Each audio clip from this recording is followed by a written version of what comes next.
Bharatiya Janata party బెంగాల్లో సవాలు మీరు తప్పకుండా పార్టీలకు రాజకీయ పార్టీలకు నాయకులు కనువిప్పు కలగాలి.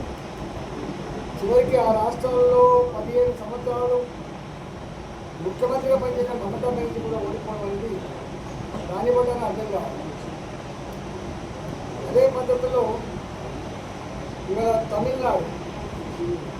తమిళనాడులో అయితే డిఎంకే లేకపోతే ఏఐడిఎంకే వాళ్ళ కూటమి తప్ప మరో పార్టీకి స్థానం లేకుండా ఉన్న రోజు. అలాంటి దగ్గర విజయన్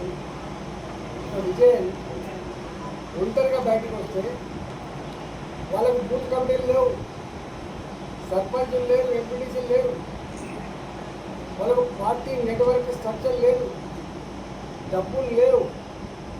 చివరికి ఎంత గొప్ప అంటే స్టాలిన్ మీద కూడా, మా రాష్ట్ర ముఖ్యమంత్రి స్టాలిన్ మీద కూడా ఒక మామూలు సామాన్యుడు విజయన్ పార్టీ నుంచి పోటీ చేసి వచ్చిందంటే అంటే ఇంత వ్యతిరేకత ఉందో అర్థం కాదు.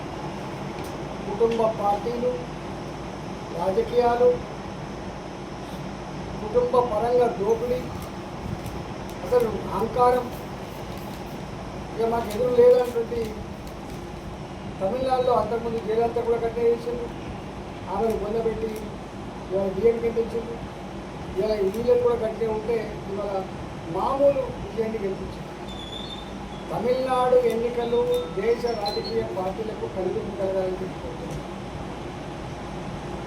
కుటుంబ రాజకీయాలు నడిపే వాళ్ళు, ఈ రాష్ట్రానికి మేమే ఓనర్లమనే పద్ధతిలో అన్నీ వాళ్ళే చేసుకునే వాళ్ళు, లక్షల కోట్ల రూపాయలు స్కాములు చేసి డబ్బులు సంపాదించి ఆ డబ్బులతో ఎన్నికల్లో గెలవాలన్నటువంటి కుట్ర చేసే వాళ్ళకి ఈ తమిళనాడు ఎన్నికలు బెస్ట్ ఎగ్జాంపుల్.